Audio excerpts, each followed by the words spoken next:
د نورولي خان او زرولي خان کورنیو ترمنځ زیاده 14 کلنه شخړه کې چې د ځمکې پر سر رامنځته شوې وه پای ته ورسېده. په یاده دښمني کې د یوه لوري 4 تنه هم وژل شوي وو. د سیمې ولسوال مولوي عزیز الله وایي یاده دښمني د امارت مشرانو، علما کرامو او قومي مشرانو په هلو ځلو او خبرو اترو په لړ کې په دوستي واوښته. دغه شخړه د زرولي خان او د خپل وریاره د نظر الله په مابین کې وه. نو بیا په دې شخړه کې 4 مړي وشولو چې په هغې کې د ده یو ورور و او بله د هغې مېرمن وه او 2 بچیان وو. تقریبا د دغې شخړې 14 کاله کېږي چې وروسته د ډېرو هڅو کوششونو نه د قومي سپین ږیرو، د علماو او د موږ په خپلو هڅو کوششونو د طرف ته صلح وشوله او الحمدلله دی په ډېر رغبت په مینه جوړ شول.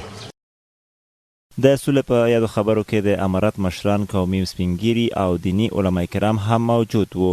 د خوست د امر بالمعروف و نهي عن المنکر رئیس مولوي سید جمال جمالي د نورو ولسوالیو پر ولسوالانو غږ وکړ چې د دیني علما کرامو او قومي مشرانو پر مټ په ولسوالیو کې د کورنیو ترمنځ شخړې او دښمنۍ پای ته ورسوي.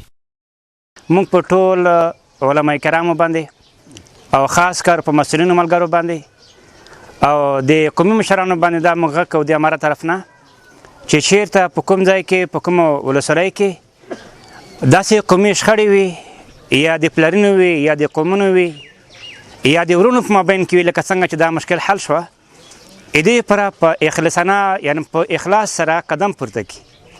د اخلاص په پورته کولو په قدم کې نتیجه به داسې وي لکه دا د 14 کالو مشکل حل شوه.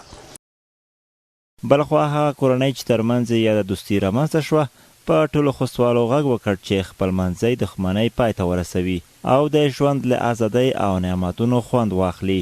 دا 14 کاله مخکې دا مشکل جوړ شوی و د پلور زموږ د پلور نه د ورور نه د خپل ورور او د خپل اوندیار د خپل 2 وریارونه دا په قاتل رسېدلي وو.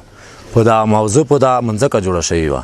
خدای خیر پېښ کړو، دا د علماو، دا د ولسوال صاحب، دا د دې مشرونو برکات و، د خدای برکات و چې دا هغه جوړه په دې وخت کې 14 کاله څټ کې دا جوړه وشوه. اوس موږ دا د قومي مشرونو د لیدلې دوستانو په خاطر دا د مشورې په خاطر موږ لازمه وبلله چې دا وینه په وینه نه پکېږي. نو موږ دا خپل مټ وزار ده نه چې غلطي شوی وه، زه دا غلطي نه کوم، دا مټ وزرونه دي. آینده وخت کې د ټول ولس نه غاښ کنده د ولس د قومي د مشرونو د ولسوال صاحب د حکومت همکاري وه چې موږ دا دغې موافقې ته سره ورسولو. د یادولو ده چې د اسلامي امارت پر راتګ سره د قومي مشرانو او علما کرام په منځګړیتوب تر دې وړاندې هم د بېلابېلو کورنیو ترمنځ شخصي دښمنۍ په دوستۍ اوښتې دي او دا لړۍ لا هم دوام لري.